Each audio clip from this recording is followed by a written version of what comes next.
can't walk out because I love you too much. Anyway, in the meantime, how are you? I see a lot of beautiful people here. We got Isabelle. We got my absolute wonderful mother-in-law, the best mother-in-law in the world, I would say. I don't have so many to compare to, but she is absolutely stunning. We got Anna Hallgren. We got Lynn is here, Lydia, Camilla, Björni. Who else? Cherie. Peter is here also. Lena. Johnny Cash, the man, the legend. He is here. For you who don't know Johnny Cash, the guy, this very handsome individual who is waving here, he is the guy who's been helping me arrange tours in more or less the whole of Scandinavia. At least Sweden, Norway, Denmark. Yeah, we've been on many tours and he's been extremely helpful and brave and wonderful. So I'm super grateful that he's here with us tonight. Inger-Lise is one of these individuals, wonderful individuals that we met in Norway, actually. And Barbara, I think I met just a few days ago in the, from the Tarot Circle. Yeah, she's an Elvis fan. Elvis is a fan of her as well, apparently. What I'm going to do tonight is, it's quite a long presentation. I hope there's a reason for that, because either the official narrative is true, that Elvis died on the 16th of August, 1977. And in that case, this webinar would be very short and sweet, because it would be, he came, he sang, he was loved, he died, and that was game over. But I have a completely different story, and I'm not the first one to point this thing out. We're many that are pointing in the same direction, but I've tried to put together a sort of a series of events for you to understand how this whole thing came about, what actually happened, why it happened. Because the thing is, if he's not dead, then apparently he's alive. And in that case, what happened that day when he officially died? And why would anyone on his level of fame, and I mean, he was only 42, why would they stage their own death? You have to ask yourself that. We have quite a few people in the rock business, music business, also in sports, in Hollywood as well, where there's similar question marks around their death. Where you have to ask once again also, is it possible that this is what happened? So I just want to say, first of all, if I'm correct, then I'm going to show you who Elvis, where he is today and how he's doing, and so on. And my intention is, I do not mean him any harm. I loved Elvis, I still do. Absolutely the best voice ever, I think. But at the same time, there is a whole world that has been deceived. And many of these people, I feel, that are in a situation where they have staged their own death, were not aware of what that decision really came to mean in their life, because it was like a decision made and then they can't get out. They cannot get out. So I had a question before this webinar, that why are you exposing him? If he's in hiding, then we're actually quite cruel of exposing him. But if I'm correct, I'm also going to point out that he's been trying to step forward several times during the years and step forward into the public eye again. But for some reason, it has not been possible. So what I would like to do tonight or today, wherever you are, is to share a PowerPoint. I put it in like three different sections. The first one is the official narrative. The second one is like, what happened? What on earth happened? And then the third one is, where is he? And maybe you would like to say hello to him, because I've got, for you, I've got a video that was recorded just a week ago where you can see for himself. I got his email to share with you as well, so that any question at the end, I thought maybe you could email him yourself and ask him, and in that case say hello from me and say that I'm a big fan. So I hope that is a good program for you because, well, I muted your microphone so you can't really protest or not. So here we go. Anyway, are you ready, my sweet buns? Yeah, she was born ready. So here we go.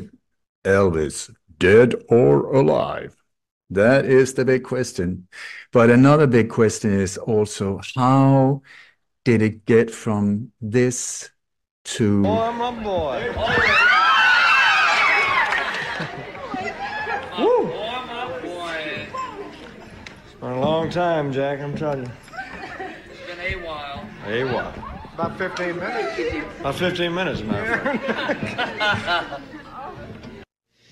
I gotta do this first. This is a song that I just recorded, and it's an old song called Unchained Melody. I had to play the piano, so it'll take just a second. I don't know all the chords, so if you hear me get my fingers caught in the keys back here, you know what it is. This was recorded just a few days before he, not that long before he actually passed the rain. officially. Show the right keys. Got it? Yeah, so very sad. I don't know what you think, but I think that is one stunning man, the way he was when he was on the top of his career.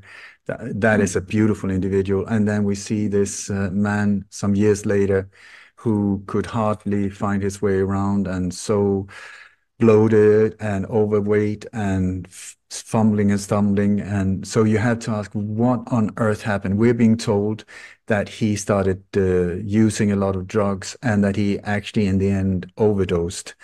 And so question is this true or not? So I'm going to take you back to the day when we're being told that his death occurred. On August 16, 1977, paramedics were dispatched to Graceland. Elvis Presley's girlfriend, Ginger Alden, was there at the time, along with one of Elvis's closest friends, Joe Esposito.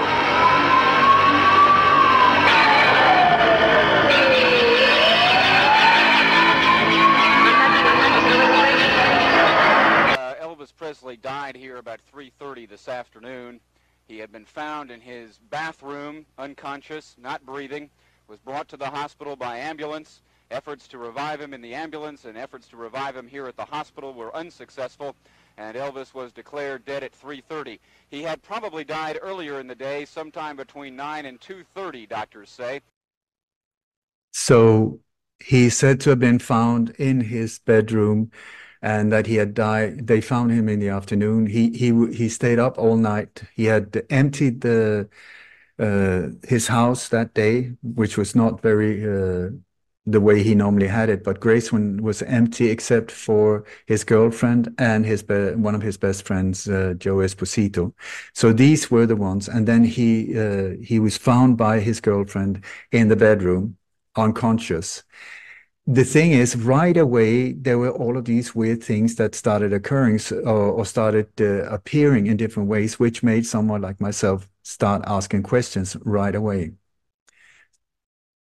First of all, there were all of these rumors about the drugs, but then his death was right away labeled as a heart attack. There was this doctor that just overruled everyone else and just said heart attack, boom, and that's it. Even though we see afterwards that the body that was there where the autopsy was done was pumped with a lot of heavy drugs.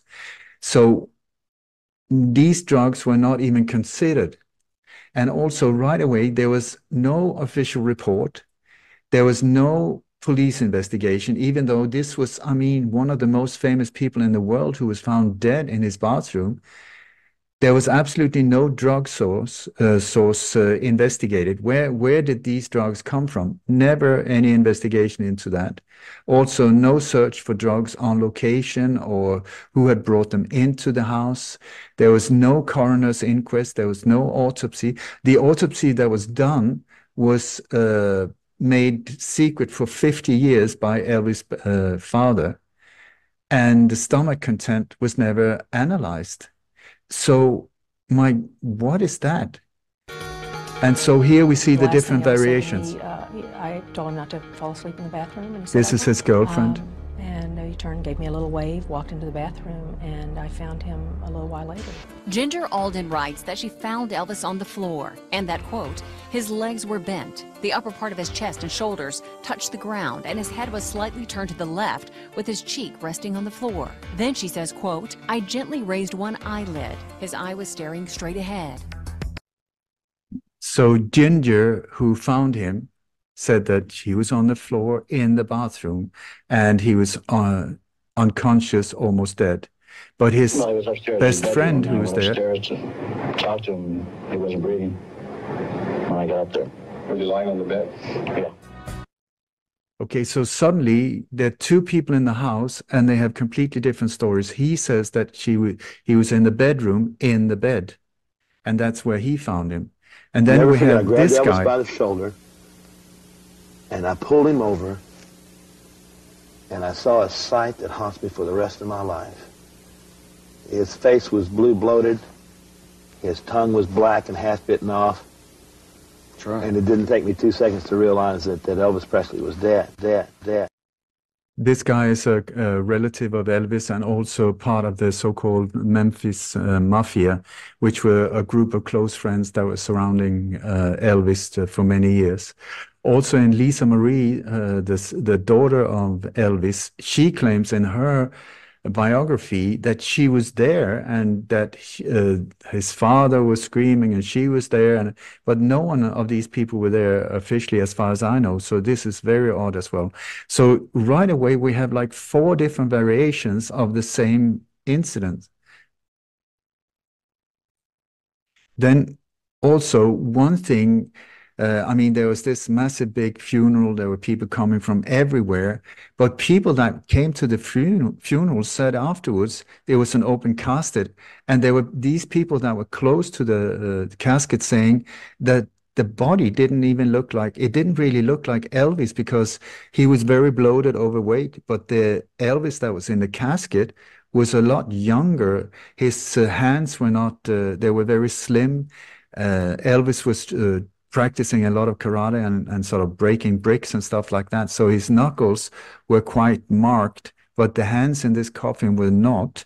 And also they said that the body was sweating. There was even one person that said that somebody had put a fan inside of the casket, which is like, even though there was this heat wave going on at that time in Memphis, why on earth would you put a fan in the casket? When we viewed the body, his nose looked kind of puggy looking, and his hairpiece, something glued on somewhere. It just didn't look right. I just didn't believe it was him. So here we have a cousin saying that the hairpiece was glued on. Another person said that one of the sideburns was sticking out to the side, and that the face was covered in sweat. And so his own cousin says that the body in the coffin wasn't him. And then after his death, there were all of these rumors that started more or less right away, with sightings of Elvis, with rumors that Elvis switched places with a dead man, that there was a wax dummy found in Elvis' coffin instead of his real body. So it's like, it didn't take long before many question marks came up. And so over the years, I started collecting these weird details because it didn't make any sense to me.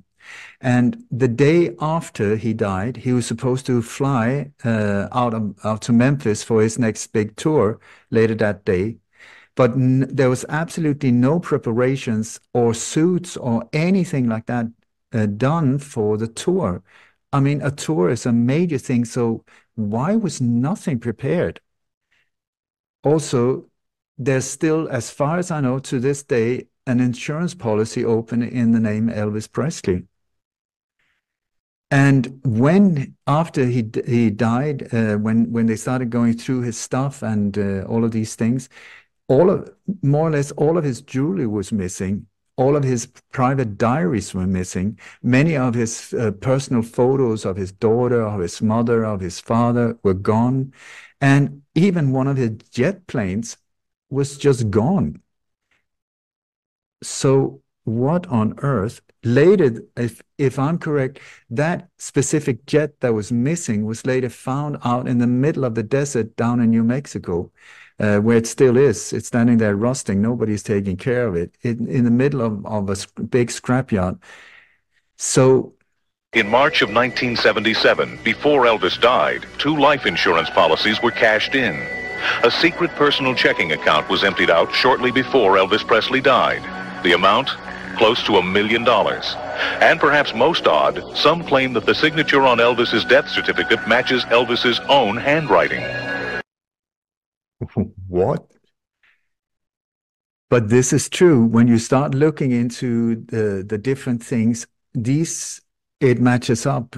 So the question is this a normal way of people acting before they die by a heart attack?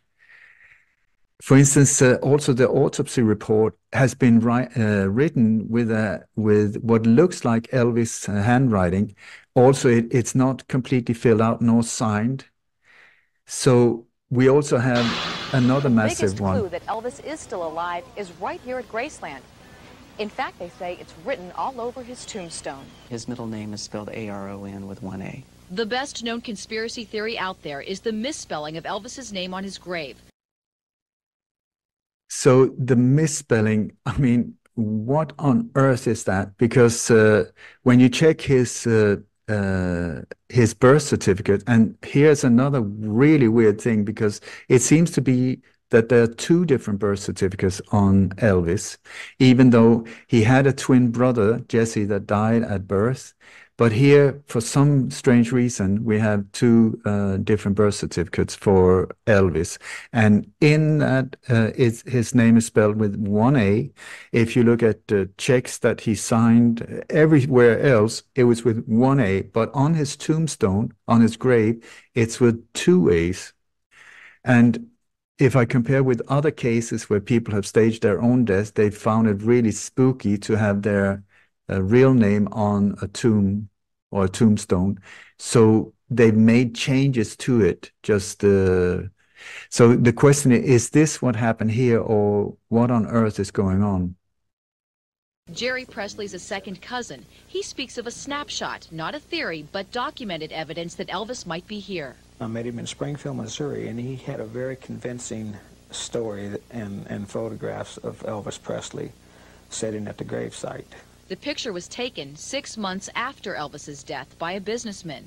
When the film was developed, it took his breath away. My God, I had Elvis Presley sitting in the doorway, looking out. So this photo was taken some 6 months after his death. This was before Graceland was open to the public, but this guy was invited in, and he just took a photo of the pool house on the other side of the pool. He didn't even it wasn't of the building itself, but once he developed it, that's when he discovered that, oh my God, it looks like Elvis is sitting in there. And so he's sitting quite far into the room, or this individual is. So the question is, could this really be Elvis? Graceland firmly denies it's Elvis. We firmly believe that there are plenty of friends and family members who believe that as well, that person who died on August 16th was Elvis. The screen door has been replaced with a metal door, and the windows are now permanently closed. But can we go back to what he said? He was asked, is it Elvis that was on that photo? What this guy answered was completely different. So let's listen to it again. Graceland firmly denies it's Elvis. We firmly believe that there are plenty of friends and family members who believe that as well, that person who died on August 16th was Elvis.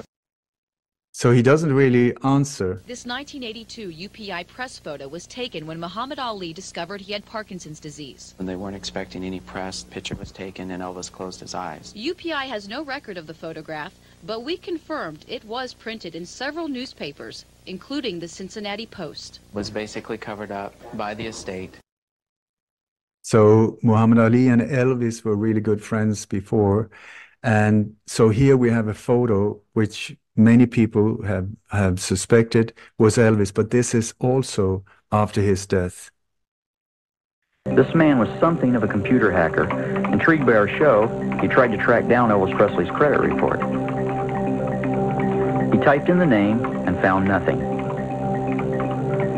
He tried again, only this time he typed in Elvis's Social Security number. Bingo! Up came some information, and next to Elvis's number was a second number. When he typed in that number, up came the name Elvis Presley. Curiously, another name also appeared, John Burroughs. John Burroughs' name was woven together with Elvis Presley's throughout this lengthy credit report. Now, John Burroughs, please put that on your memory, because John Burroughs is a name that is going to be connected with Elvis Presley after his death over and over and over again. So let's see if we can sort of track the paper trail and so on of movements of purchases and stuff that has been connected to Elvis Presley after his death. Our paper trail begins with an entry that shows John Burroughs living in Fort Worth, Texas in December of 1989. It then leads to Kalamazoo, Michigan, where John Burroughs had another residence. This paper trail also revealed that John Burroughs had applied for credit in Little Rock, Arkansas, Birmingham, Alabama, Shreveport, Louisiana, and Kansas City, Missouri. Continuing along this trail, we uncovered a new address for John Burroughs in Perrysburg, Ohio, and most recently in Chicago, Illinois. But the curious thing about this paper trail is that it begins in Memphis, Tennessee.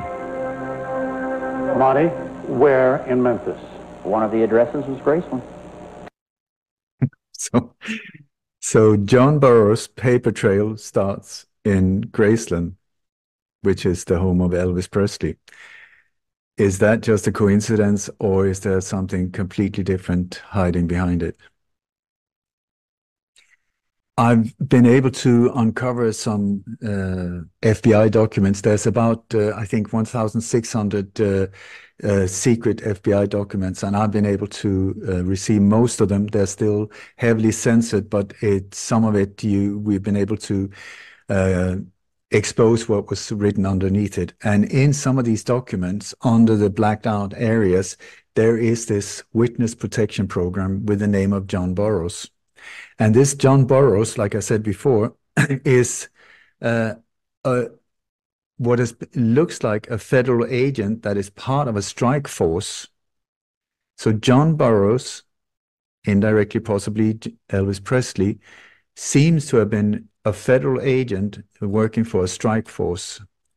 And the names, when I go through all of these documents, some of the names that appear are just like absolutely mind-blowing, because we have Sam Giancana, who was the boss of the Chicago mob, deeply involved in the assassination of JFK, also involved in the assassination of Robert Kennedy. We have Carlos Gambino, which is the mafia boss from New Orleans, where he was also deeply involved in the killing of both brothers, the Kennedy brothers. And we have Frank Sinatra. So just to point it out here, we have this John Burroughs, who seems to have been part of a strike force where they were targeting individuals like Sam Giancana, Carlos Gambino, and Frank Sinatra involved also. So I would say highly interesting. The thing is with Elvis Presley is that he was not only, he loved singing, yes, for sure, but he had three different big loves in his life. There was the music, and then there was the spiritual aspect, the gospel, and then there was law enforcement. He absolutely loved law enforcement. His whole life he was reading this comic book called Captain Marvel Jr., and he saw himself as sort of like a superhero. He actually based a lot of his things in life, the decisions he made, from this comic book series, Captain Marvel Jr. And one of the things that he really wanted was to become sort of like a superhero. And he collected actually badges, sheriff badges and different type of badges from law enforcement over the years up to his death. One of the things also he wanted in the early 1970s was to meet the head of the FBI. At that time, I mean, he was super famous. And so he came to the FBI headquarters to meet up with J. Edgar Hoover. That's another bad boy for you when it comes to involvement in the murders we talked about before. But anyway, J. Edgar Hoover had no respect for him, and so he didn't want to meet him. But as Elvis and so was, they were showed around in the headquarters, and so it was a big deal for him. Before Elvis Presley wanted to be a singer, he wanted to be in law enforcement. By 1970, Elvis had received many honorary and real law enforcement credentials and was convinced that he had unique services he could offer his country.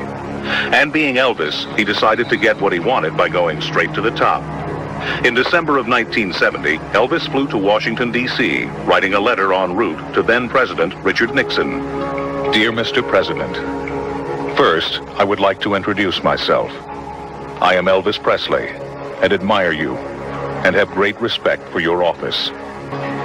In this letter, Elvis volunteered to become a federal agent, saying his contacts with the youth culture would allow him access into worlds that other undercover agents could only dream of penetrating. Elvis got his wish, a presidential appointment as a secret DEA agent. Some feel that Elvis was just playing make-believe, but it has been verified that Elvis allowed an undercover agent to infiltrate his road crew from 1974 to 1976. So it begins sort of in the early 70s, and it builds up until the day he dies, officially. So is this what could have put him in a situation where he had to somehow stage his own death to get out? We suddenly have him, we have a cover name for him, like a fake identity, John Burroughs. And also now he's starting to get involved in really dangerous areas, because during the late 60s and the 70s, there was a lot going on in the US. There was a lot around the Vietnam War. There was a lot of tension between so-called races. There was almost civil war at times, and also the whole drug and sex, drugs, rock and roll that was brought in by bands like the Beatles and Jimi Hendrix and all of these things, the flower power, the whole thing where the CIA was in the background pressing and pushing this agenda forward, was something that was a really big threat to the States. And Elvis saw himself as a real patriot, and he said, I really want to make a difference. I really want to see if I can be part of changing this whole thing. So he went to Richard Nixon. He said, just like they explained here, that I'm in a unique position. I could get into areas that no one else could. So if you would be interested, we could sort of like set up sting operations where I could be part of exposing the whole thing, and then crack down on the mob and other really so-called dangerous elements. According to the records, there are more than 1,400 pages of files on Elvis Presley. But by far the longest and most significant document covers the years 1976 to 1982. Containing over 1,000 pages, it concerns a criminal investigation and a man named Frederick Peter Proe. Now, if you notice that most of these documents are from his death and onwards. And this Frederick Peter Proe is also a name that it becomes very central in this whole mystery. So let's hear a little bit more about this guy. Our story begins in May of 1976, when Elvis wanted to sell one of his airplanes. Besides the famous Lisa Marie, Elvis owned 3 smaller jets, a Lockheed Jetstar, a Jet Commander, and a Dassault Falcon. In early 1976, Elvis told his father, who handled all of his personal finances, that he wanted to sell the Jetstar. Vernon was loyal to his son, but was apparently not a very good businessman. Vernon was introduced to a man named Frederick Peter Proe in May of 1976. Pro talked Vernon into getting involved with a very complicated leasing arrangement with his company. The Jetstar wasn't airworthy, and Pro also said he would facilitate repairs. But Frederick Peter Pro was, in reality, a con man, a member of a criminal group called the Fraternity, a group with direct ties to organized crime. It has been estimated that the Fraternity managed to con at least $2 billion from people all over the world. And by the spring of 1977, according to an attorney familiar with the case, the Presley estate had lost more than $1 million. So we're getting into an area where we're talking about drugs, fraud on a very high level connected to the mob, but also to this group called the Fraternity. The Fraternity was a group of imposters and fraudsters that was carrying out different types of criminality on a very, very high level, where they were scamming people, very often very famous people. So the whole thing in this operation was that where Elvis started working together with the FBI, and they were setting the whole thing up to get Frederick Peter Pro and other people in this whole thing into an ambush. So as far as I understand, they weren't scammed, they were setting up an ambush to get to Frederick Peter Pro. So in the scam where he officially lost $1 million, it was part of the operation. So let's listen a little bit more about these guys. Over 600 pages of these documents are still classified, but what has been released details a far-reaching sting operation that brought down an organized crime ring that stole billions of dollars from their victims. And the man who may have been an integral part of the success of this operation, called Fountain Pen, was Elvis Presley. Do you recognize this guy who is the host for this show? It's actually the guy who played the Hulk, you know, the guy who turned green in the TV shows. He was a friend of Elvis Presley. He was also a co-star in one of his movies. And after his alleged death, he got very concerned and he did several of these documentaries afterwards. But anyway, so Operation Fountain Pen was central in these operations where it was Elvis that was the key person. But during these times, this was mid-70s, you had the House Select Committee of Assassinations that came up that were looking into the assassinations of JFK, Robert Kennedy, Martin Luther King, and they were calling a lot of people to court to give testimony, and many people got assassinated. The mob started killing off their own guys to stop them from talking, including some Giancana here who ended up on the floor here with multiple shots to the head. And in the center, right during these times, Elvis Presley was in the center of really trying to expose and take down these forces, which I must say, very, very courageous to do a thing like that, because these are really rough elements. So the three groups that he was focused on, except for the Fraternity, was a group called the Weathermen, with a man, the guy to the left here, his name was Bill Ayers, and then the Black Panthers. And then you had the Gambino family with Paul Castellano here to the right. These were some of the ones where Elvis was really focusing on taking them down.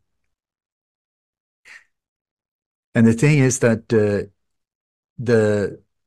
this group with Bill Ayers, the Weathermen, they were very, very violent. They were very like real terrorists, I would say. They were part of getting police officers shot.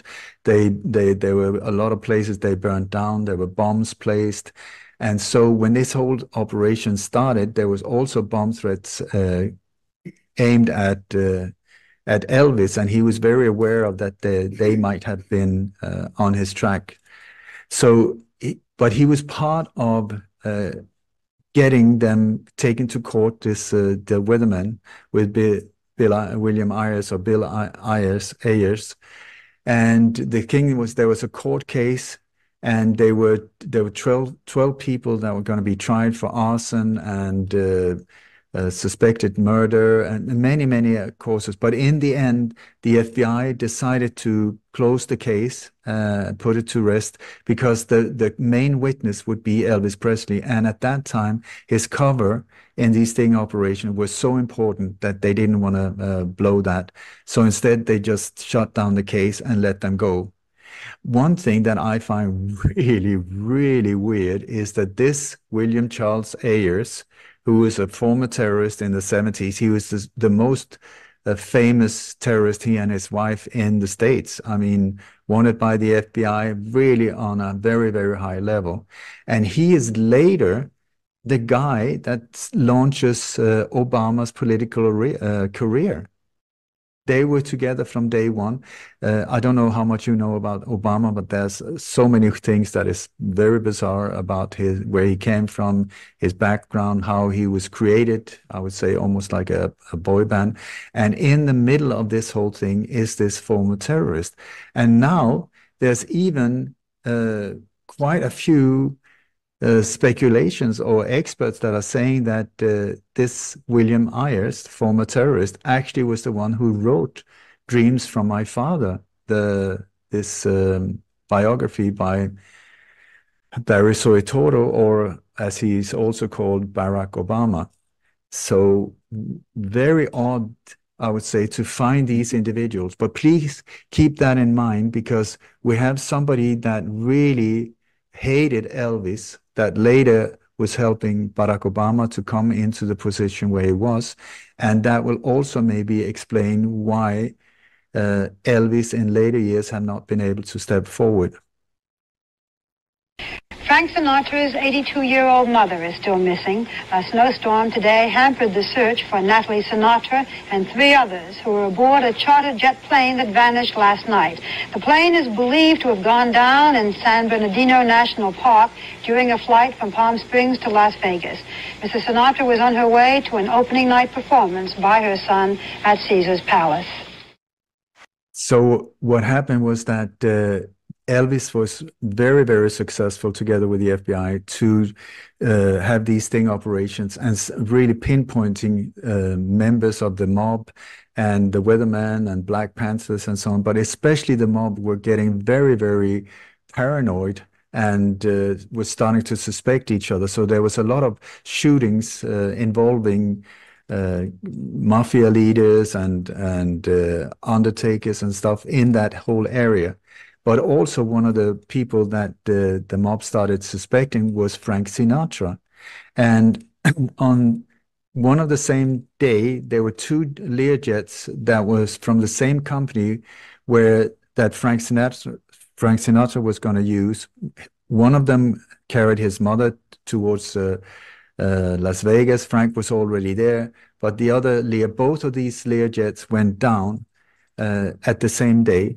And there was suspected explosion on the one where Frank Sinatra's mother was on board, which was interpreted as a threat or a warning against Frank Sinatra.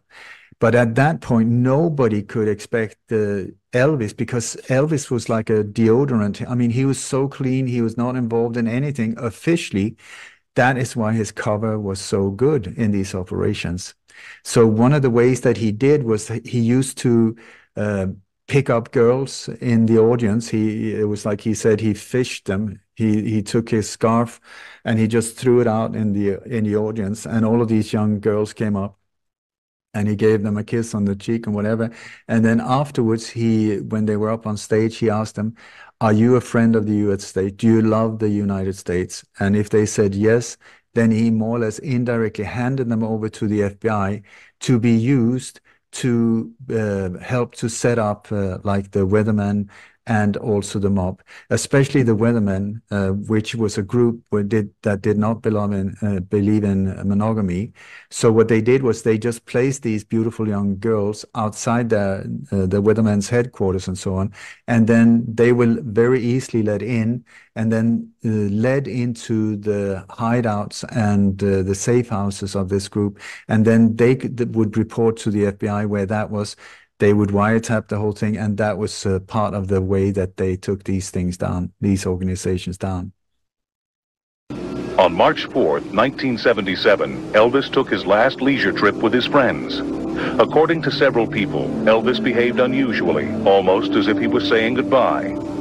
June 29th, 1977, Elvis gave his last concert in Indianapolis. July 26th, the FBI signaled that the investigation into Frederick Peter Proe finally had enough evidence to go to the grand jury. Early August, Elvis desperately tried to reach President Carter to discuss some urgent personal business. August 15th, United States Attorney Michael Cody advised the FBI that his office was ready to go before the grand jury with the Operation Fountain Pen case.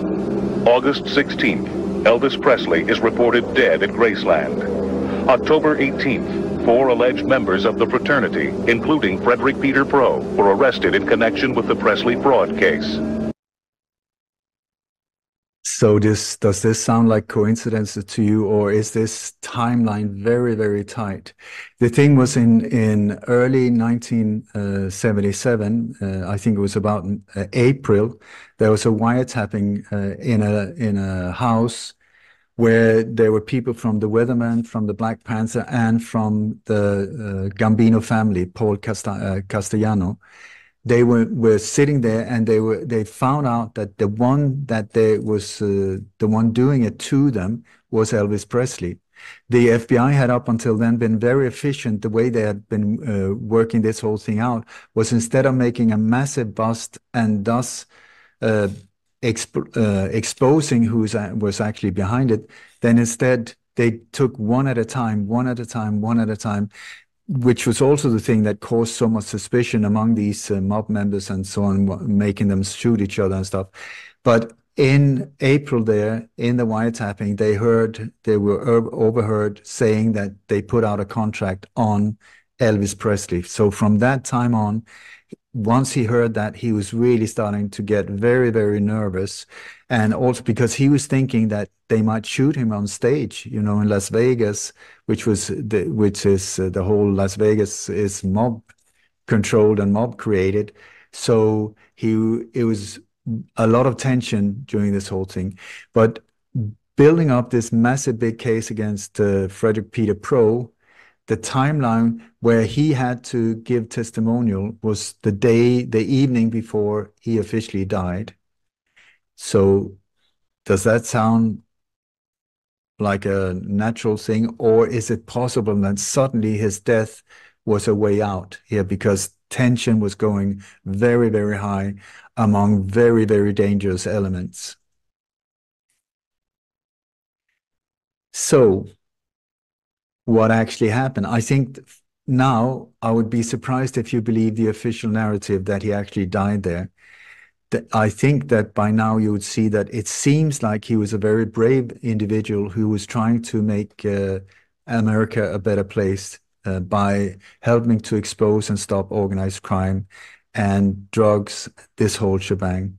So the thing is, I'm now going to go through, as far as I know, after all of these years of looking into it, this, I believe, is what happened.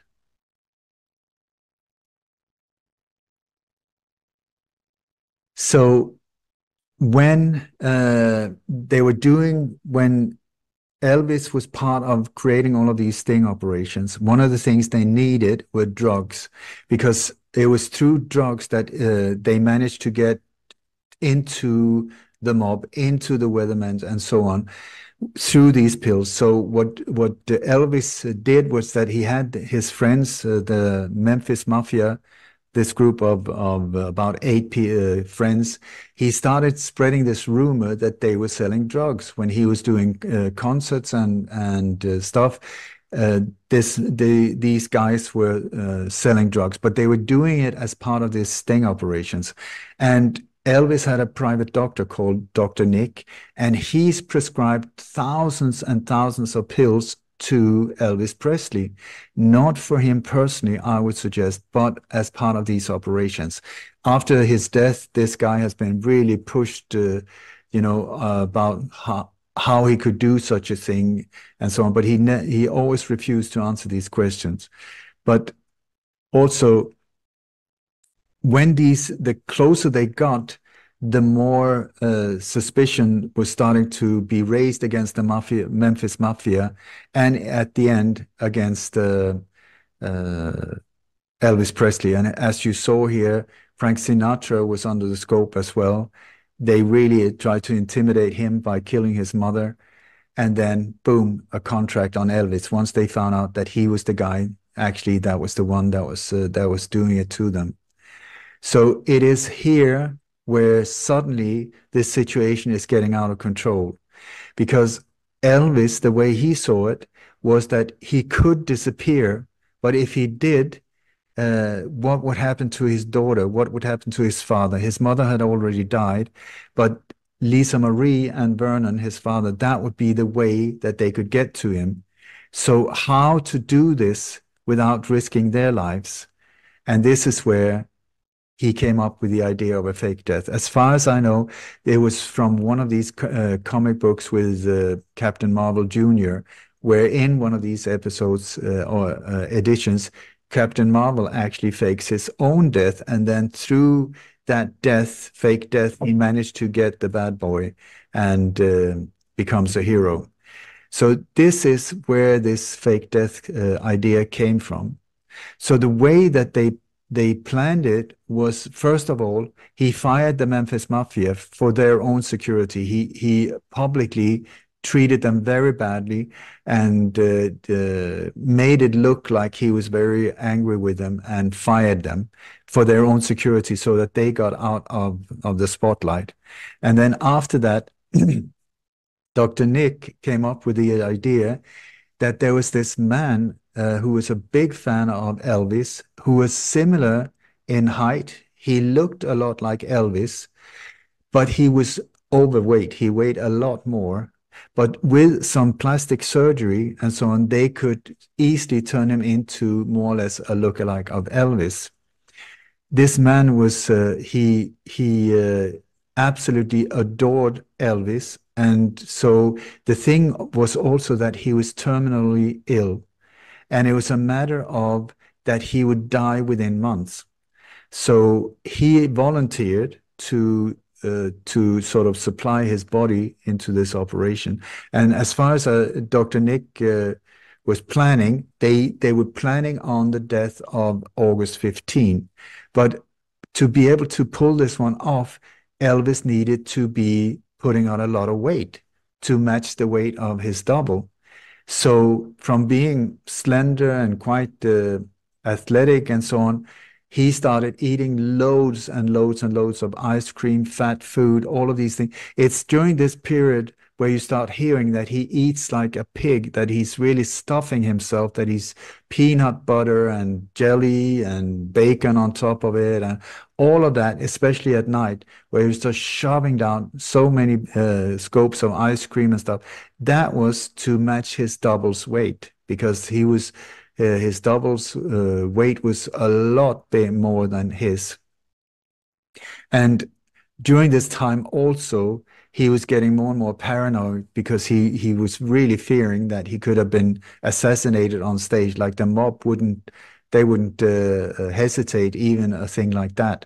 So he had always had sleeping problems, and now he started using more and more drugs, but prescribed drugs from Dr. Nick.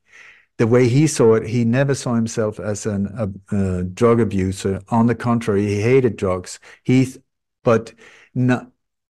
During his later years, he said that he understood that even prescribed drugs are also drugs, but he didn't get it at the time. So this is also why he started, I think, because of his nerves and all of these things. At the end of his life, he was an absolute mess, out of fear, out of paranoia, out of also having to be overweight and not being able to sleep for weeks on end and so on. So this is where we see him at the end of his life, where he looks absolutely horrendous. So the body double, his name was Roscoe Holloway, and he came from Germantown in Memphis. This is according to some Elvis documentaries that have stepped forward, where it seems to be Elvis that is referring to this whole thing. And so Roscoe Holloway was the name of this terminally ill guy who offered his body, actually. So Dr. Nick was planning for the death of Roscoe until the 15th, because that was the day when Elvis was going to go and give testimony at the court, which he did, which was the thing that got Frederick Peter Proe sentenced and so on. But what happened was that it went really wrong in different ways. So what was actually happening was that once he died, officially died, the idea and the way they did it was that Elvis was, they emptied the house. They emptied the house of everyone except his girlfriend, who didn't really know, but she needed to be there as a witness that it was actually him. And then Joe Esposito. These were the only two that was at Graceland at that day. And the last day, the day before his death, he went to the dentist, according to himself, because he wouldn't be able to go to the dentist for a while. And then during the night, he stayed up very late, more or less the whole night. And he played paddle with one of his cousins and the cousin's wife, or tennis, squash, whatever it was. And then in the early hours, he told his girlfriend that he wanted to read a book, and he went to the bathroom.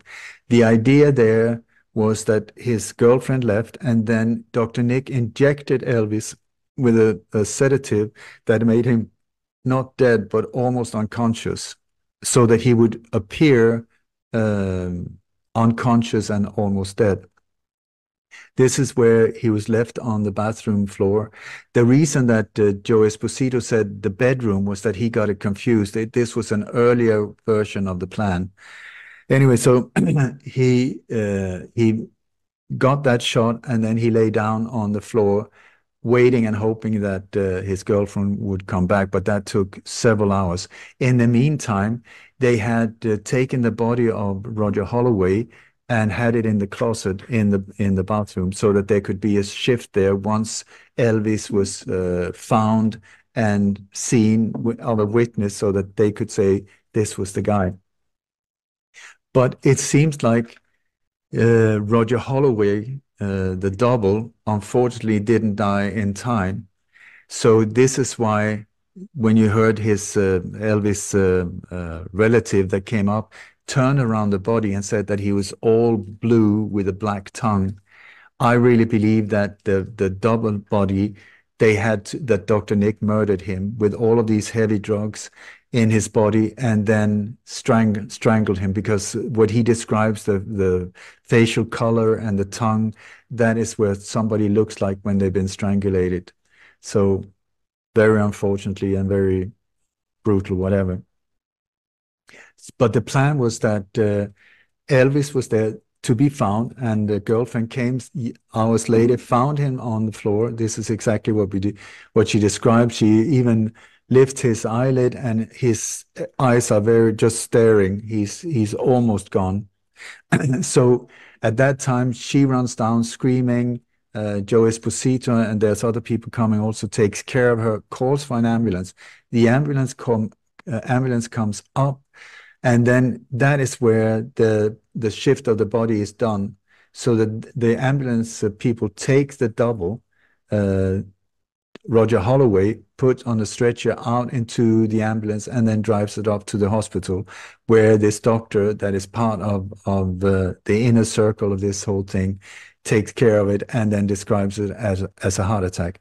In the meantime, Elvis is hiding in the closet, so that the body is carried out. But Elvis, who's supposed to be, he's supposed to get out of the closet, then go out on the backside of Graceland, out through a window down into the garden, where a government helicopter is coming in to pick him up.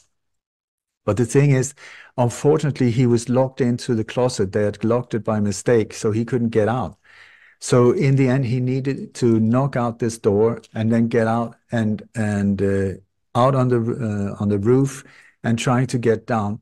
But when that happened, there were already people started to gather around Graceland. So this government helicopters that was observed of several people that was coming into land, it just got scared because there was too many people that saw it. So it turned away and left Elvis on his own. So according to who the Elvis that I've heard testimonials from, if he's the real guy, then he, instead of being taken away from Graceland, he went to the pool house, and that's where he stayed for quite a while. When he officially died, Frank Castellano, the mobster from the Gambino family, he was so furious because he said, I don't believe this bullshit.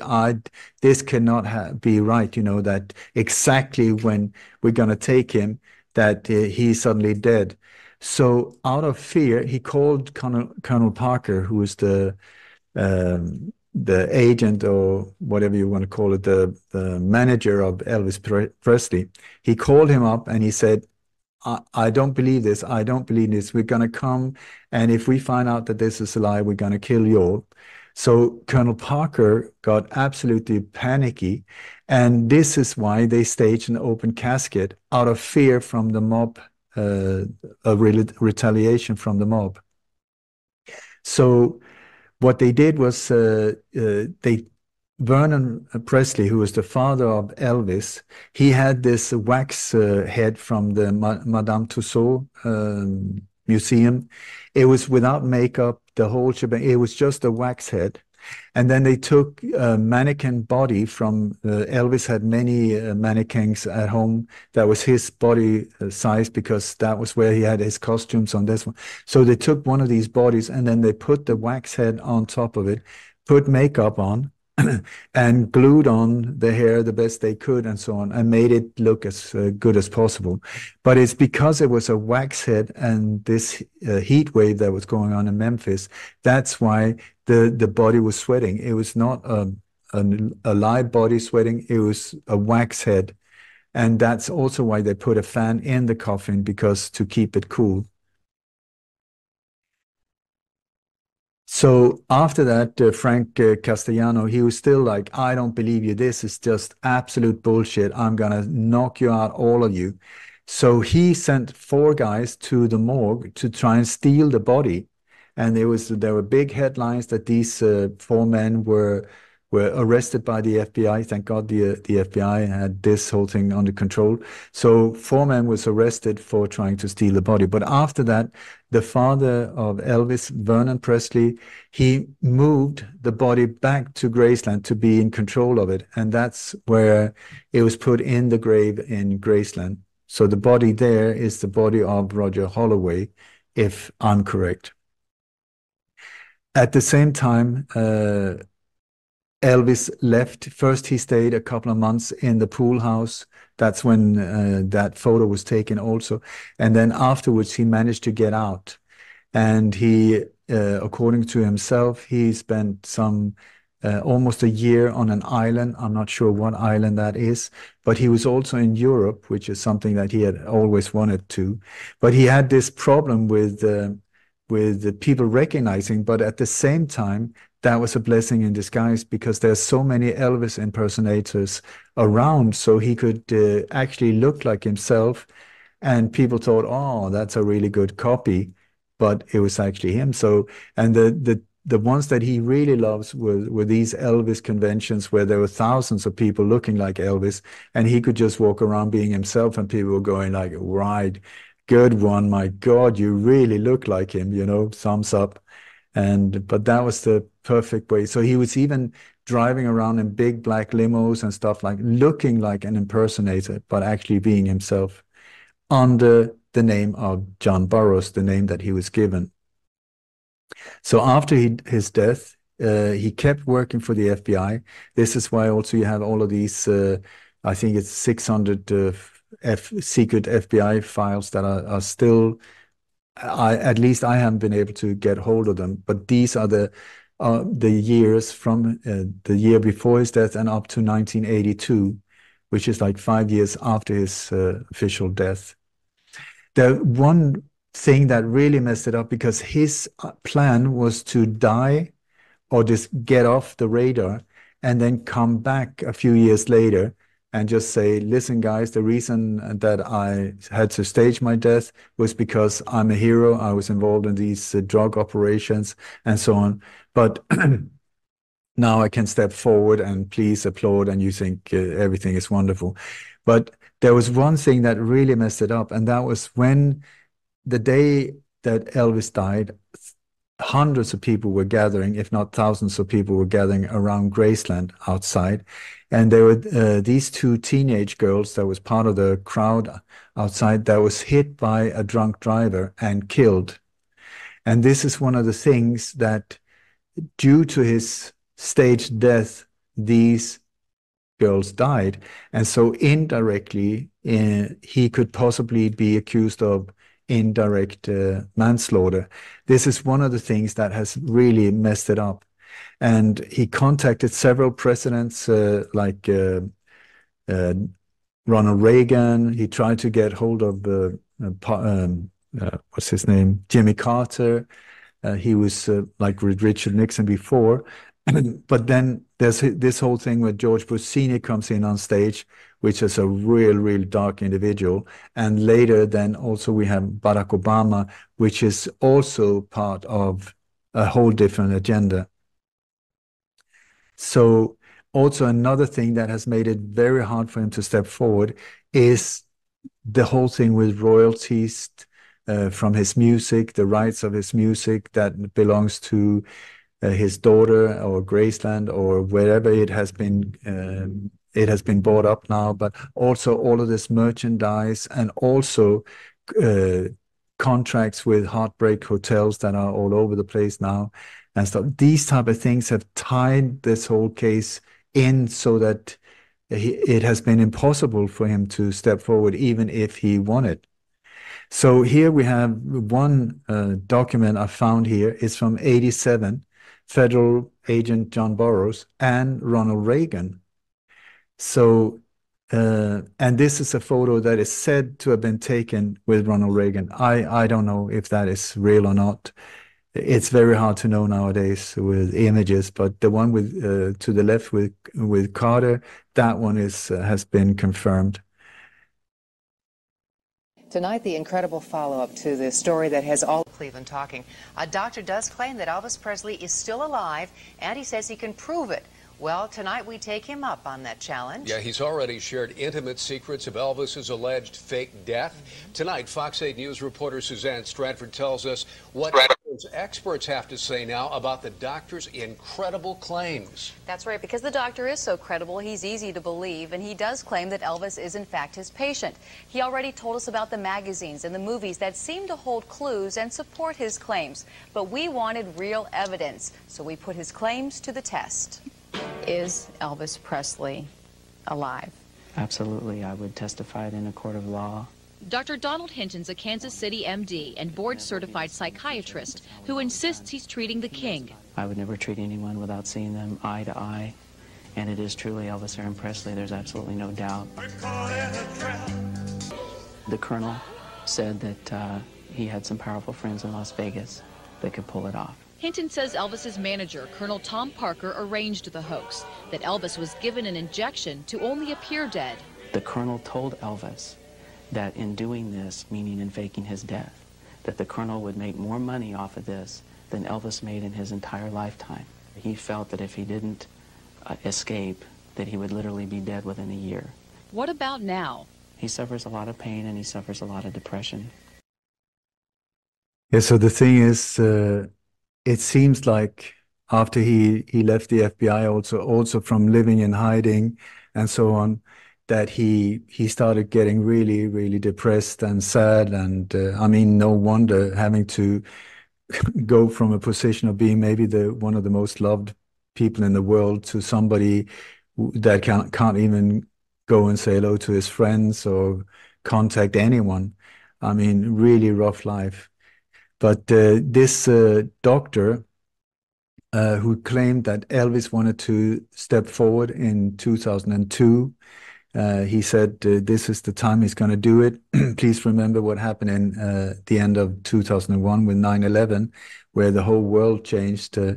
And so I don't know what happened, but he did not. But the doctor himself, he had a lie detector test, and Certified audio stress analyst and a vice president for Diogenes Incorporated, Al has analyzed thousands of people. He tested Linda and Dr. Hinton for us. I can say that within about a 98% degree of certainty, Dr. Hinton and Linda Felix Johnson were telling the truth. so Ask me all the time. I want to say that there is some phone calls that has been made. There was this woman who started writing a book exposing Elvis as being alive, and that really freaked him out. Also, these documentaries that was shown in the early, I think it was the late 90s, something like that. And he was starting to freak out because they were tracking him down. So he called the author, and she had a tape recorder. And so this is, according to her, Elvis' own voice, where he talks about the time after he was officially dead. Let's go back.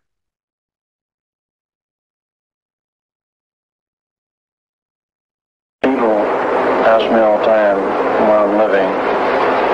Naturally, I can't say, but it's a good place to hide. And there was an island that I had learned about a long time ago, and I guess I always knew that someday I'd probably have to use it. Anyway, I must have spent a year on the island.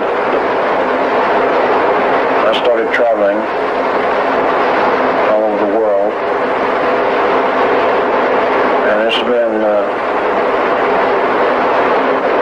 enjoyable, but it's been a constant battle growing beards and this and that to keep from being recognized. And I guess about 2 years ago, I went to Europe,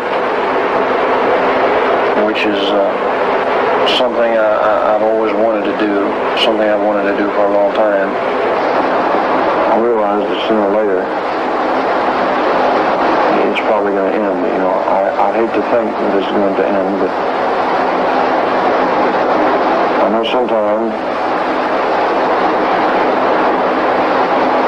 the secret has got to be let out. If it hadn't been for being involved in what I'm involved in now, you know, things as such, maybe it'd been different. Yeah. So I don't know about you, but I think there's a big chance that this was actually Elvis speaking. So where did he go? Where did he go? Or where is he? Because if he is alive, he would be 89 this year, which is not impossible. So over the years, I have been trying to find him, and there's been all of these people that have been pointed out. They've said, look at this guy, look at this guy. But most of the people that people have pointed at are people that are looking identical to Elvis, which would not really serve his purpose. You know, if he's in hiding, if he faked his own death, he wouldn't be so, you know, he would try to avoid being found. That's the way I see. So somebody that looks exactly like him is not really the guy that I would look for. But there was this guy that kept popping up for the last, let's see, from 2011 or 12. There was this white-haired guy that kept popping up. He popped up on Graceland. He was in different areas. This guy was in the background, and some people were pointing him out as Elvis. I did not believe that at all for a long time. But then the more I started looking into it, things started making, there was a different image being created here. So I'll take you on a journey, and then you can judge for yourself. So when Lisa Marie opened Graceland, there was this whole thing that Lisa Marie, the daughter of Elvis Presley, was in a difficult situation financially, so they really didn't want to open up Graceland for the public, but it came to a point where they felt they had. So Colonel Parker and her decided, let's do it. And since then, it's become this tourist attraction with hundreds of thousands of people there every year. When they opened it up, there was this guy in the background who looks a lot like the guy I'm going to talk to you about that also took photos. Here you see him in the white beard and again where he's taking photos. It's press photographers and this guy. There's another guy here at Graceland. Some room for broken-hearted lovers to cry there in the gloom. Be so, make you so lonely, baby. Make you so lonely. You're so lonely, they could die. Now the bellhop's tears keep flowing. The desk clerk's dressed in black. Well, they've been so long on the street, they'll never look back and think you're so lonely, baby. Well, they're so. I can almost hear what you think. You think, no, not Elvis. No, no. I agree, but be patient. So the guy that has started to pop up the last 10 years or so is a man called Bob Joyce. He's a preacher in Benton, Arkansas, in the middle of nowhere. And this is the guy that has started to pop up in very odd locations. He's described as a beautiful individual, very caring, very soft-spoken. And yeah, like I said, many people are pointing in this direction here. So let's have a closer look. This is, he's a preacher, and he has this church that looks like this. It's called the Household of Faith. And when you look at it, I mean, what is that? Would Elvis Presley be in a place like this? But the thing is, when you look at it map-wise, we got Graceland, which is just outside in the outskirts of Memphis. And then you have this place, 2 different states, but it's only like 2.5 hour drive in between. So when you see if somebody is in hiding, but at the same time want to be close to their loved ones and indirectly have a secret that are known by many in the inner circle, but a big mystery to the rest of us, would it be possible that he kept sort of like a close distance to former friends, family members, his daughter, and so on? So if you look at these images, similarities and so on, this is the thing that when I've looked at these, I've just felt no, no, no, and no. But Elvis, please keep in mind that he was actually not black-haired. He colored his hair black because of Captain Marvel Jr. That was the thing. He was actually blonde. He also used mascara and makeup for his eyelashes and around his eyes. But he grew white quite early. So that when I've heard interviews with his hairdresser, he said that they colored the hair all the time when he was in his 40s. So hair-wise, this guy, they're identical in height, they're identical in body. And the more you look into it with similarities, when you when you have the digital face recognition, the spots really starts fitting in. So here is a young Elvis, and we got this guy. And when you see, it is more or less a perfect match, even though the guy is so much older. But the distance, we have these unique measurements between eyes, ears, nose, mouth, which is also why digital facial recognition works, because we all are unique. And here it's very, very close. Let's put it like that. But listen to this one.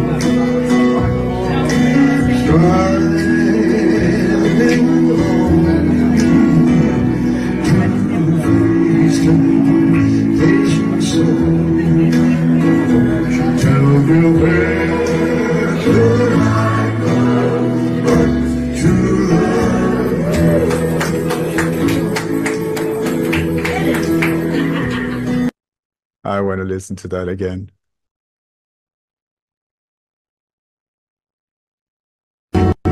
Please also watch his face to the left.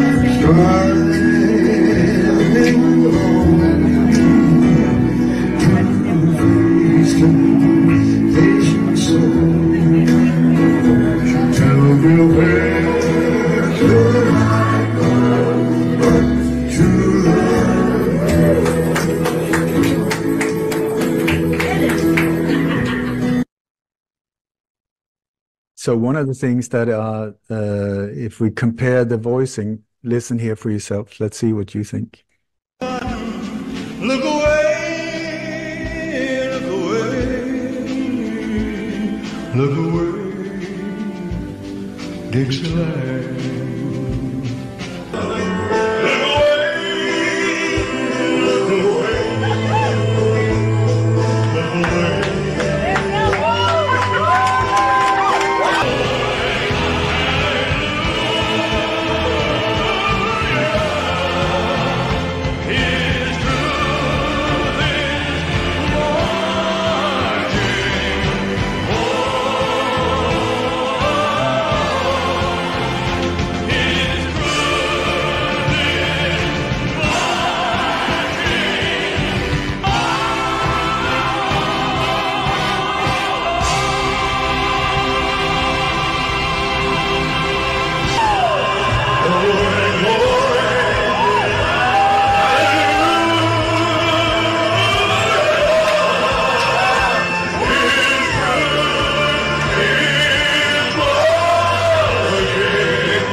The guy to the left is his son. He's got 3 kids. He's got a daughter, Sabrina, and then he's got 2 boys.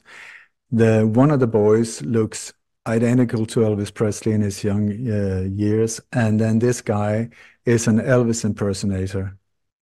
So this footage was taken at a local, I think it was some kind of an auction in Arkansas, where it was not public at all, but then they started singing karaoke and they just got carried away. So one of the really tricky things, I think, for an impersonator are spontaneous laughter. So let's listen to the laughter, because this is, when it comes spontaneously, this is something that is hard to control if you just try to impersonate. Sing it, baby.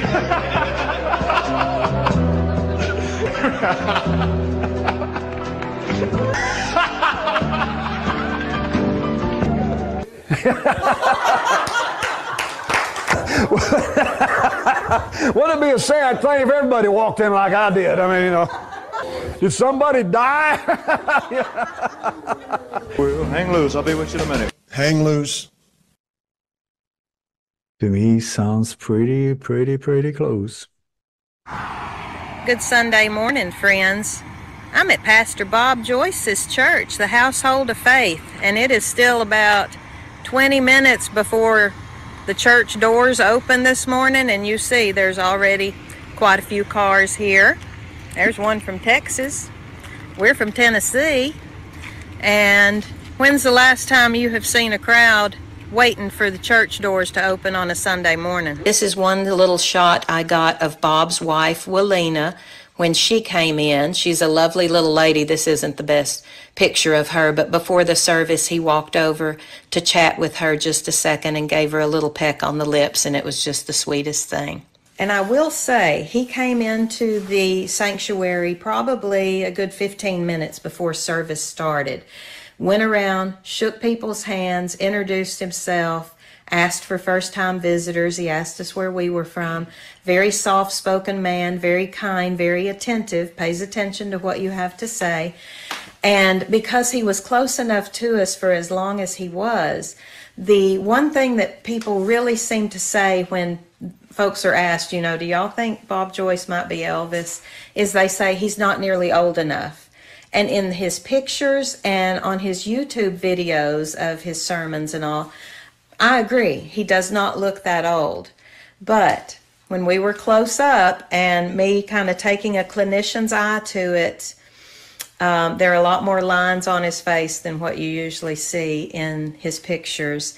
His hands and his arms have, you know, some spots and things. They are not the hands and arms of a young man. His upper chest and shoulders, he's kind of lost some muscle mass here like you do as you get older. And the way he moves, just watching him move, walking, and he has a little bit of a gimp that maybe those hips just went around a few too many times when he was young and they're a little stiff now. But if I had to be asked as a clinician, could this man be in his late 80s? Absolutely. I truly believe he can be, because my mother is the same age that Elvis would be right now. And when I show y'all some pictures of the three of us shortly, you can ask yourself, could that older man and that older woman be the same age? So here's and I another see one. Elvis back there.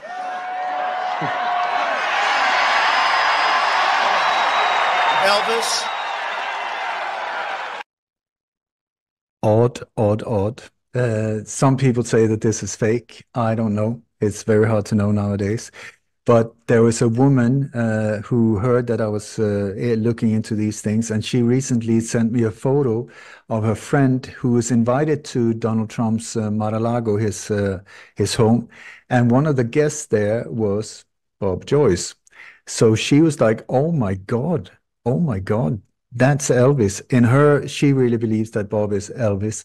So she went over and she wanted to take the photo together with him, but he was really shy and avoided it.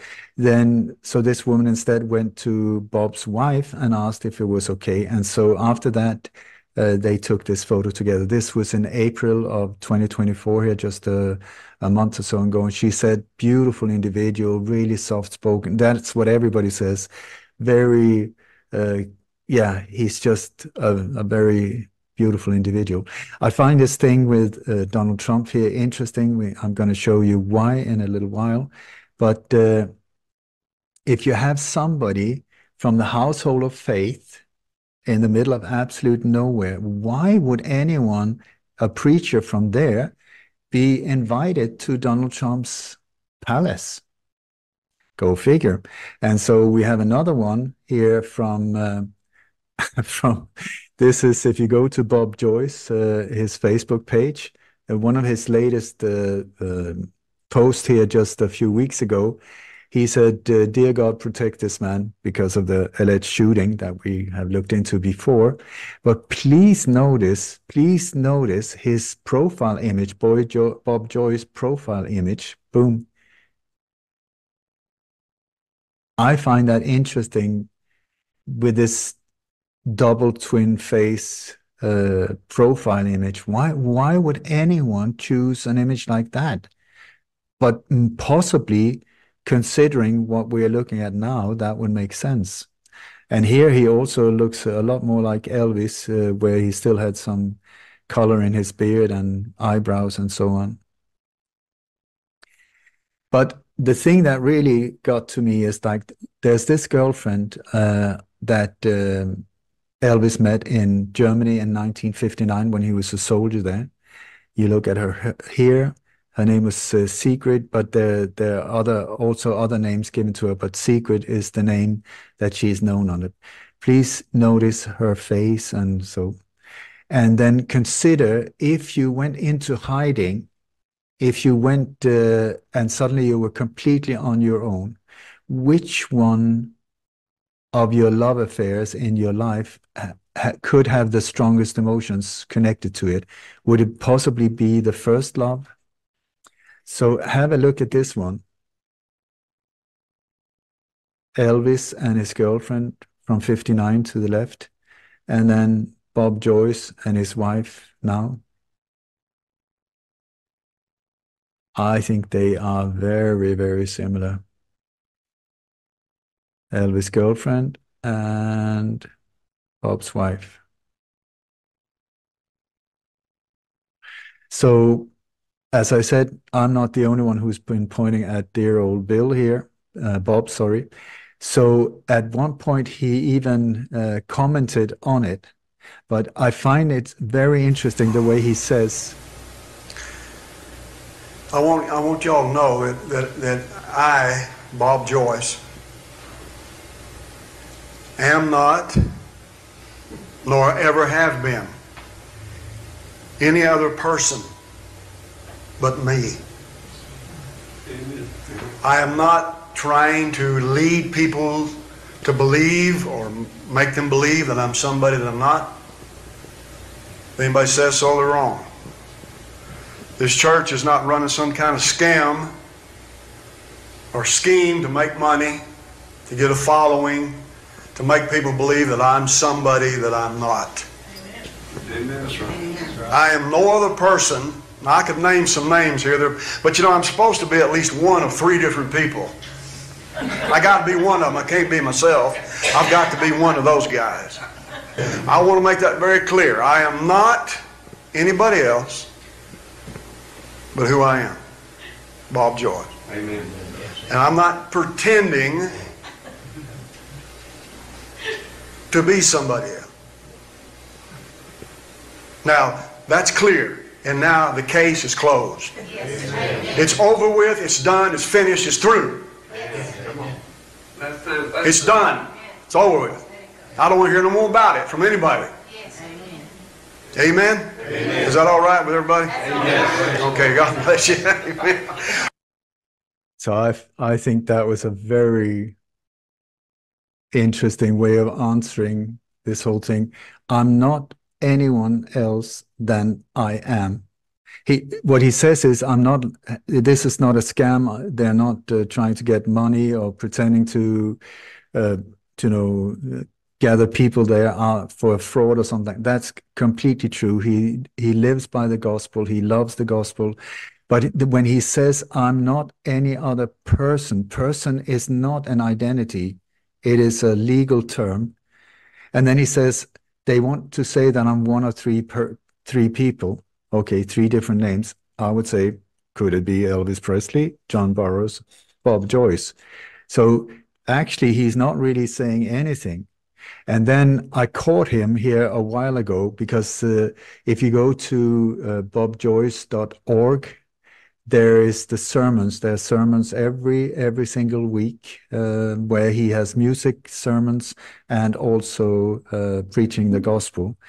But in one of them, I was listening through so many of them, and then in one of them, I suddenly heard him, what I think is a Freudian slip. So listen to this one. Oh, we don't know. That's the master. Well, no, that's Jesus. Will you please heal me or pray for my son or cast the devil out of this prayer or whatever? And when they tried to do it, it didn't happen. Well, where's Jesus at? Let's find Jesus. He can do it. Jesus out, let's find Jesus. Jesus out, let's find Jesus. Where's Jesus? Elvis, find Jesus. Anyway, so I would very strongly say that this could very well be him. And here is just a week ago. I want to be with Jesus. Amen. Yes. Amen. Absolutely. And whatever he does next is all right with me. That's right. Amen. Amen. The Bible tells us that he will make a new heaven and a new earth. And there you go. I really think that dear Elvis is getting tired and also tired of living a lie forced by different forces. But this is my presentation. This is who I believe, this is where Elvis ended up, Benton, Arkansas. And if you got any questions, feel free to ask him yourself. And that was the end of that. I am going to stop sharing and see where you have gone. Ole, can I ask a question? You can indeed. Thank you. Information is amazing. It's just, yeah, so many things I do resonate with. One thing though I'm not clear about is in the grounds of Graceland, where was the pool building or the pool house that you stayed in? It's to the side of Graceland, as far as I know. It's a good question, but I've been there, couldn't figure out where that building was. Yeah, you having been there, it would be better that I ask you than the other way around. But it's somewhere on the Graceland estate by the pool on the other side. It was very small. It's not a very big area. I couldn't figure that out. Maybe I just didn't notice it at the time. I mean, it's a very discreet building just on the other side. That's also why he didn't take a photo of that. He just took a photo in that direction and it was there in the area. Yeah. So, but good question. Thank you. Let's see, have we got any other? There are no more questions? Just try to say, no. No questions at all. I think you covered most of it. In that case, I'm very happy if I covered everything except where the pool house is. I can live with that. So, no, it's for me, it's a joy to find him because I really think that is the guy. And it's also a joy for me to see that he's so loved and that he can live out in the open among people that really adore him. And that he can preach the gospel and he can sing what he loves to do. There's no death threats, there's no things. There's only nosy people like myself who are pointing in his direction. But otherwise than that, he seems to be fine. So, yeah, thank you so much for joining me. I hope, Johnny, that you are satisfied as well. I know that you really look forward to this whole thing.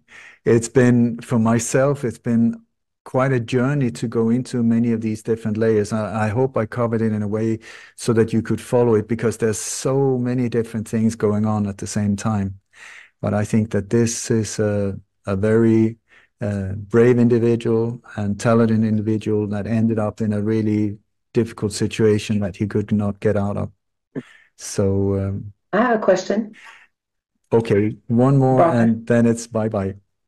Yeah. What do you think that's stopping him from coming out right now? And is he still in danger from the mafia people?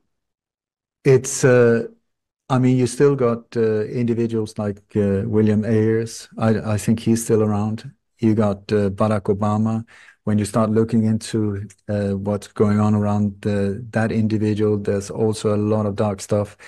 I don't know. I don't know, but it's many times it's with these type of things, with royalties, with contracts, with the thing is, if they step forward, they can destroy it for their children and their grandchildren. So because of royalties, because of contracts that are, but also, I mean, he faked his own death, which is criminal act, and also he was indirectly responsible for the death of these two girls. So I don't know. But I think many times when people get closer to death, they have a tendency to give death, what do you call it, testimonial. So I would not be surprised if dear Bob soon stepped forward and said, listen, guys, this is the way it is. But I mean, you're not that far away from him. So please go to Benton, Arkansas, give him a hug from me and say thank you for the music and give him, let's see what happens. With that said, it's late here and I know that it's been a long day, evening, whatever. So thank you from Kim and myself and hope to see you next time. Thank you. Have a good one. We're caught in a trap. I can't walk out because I love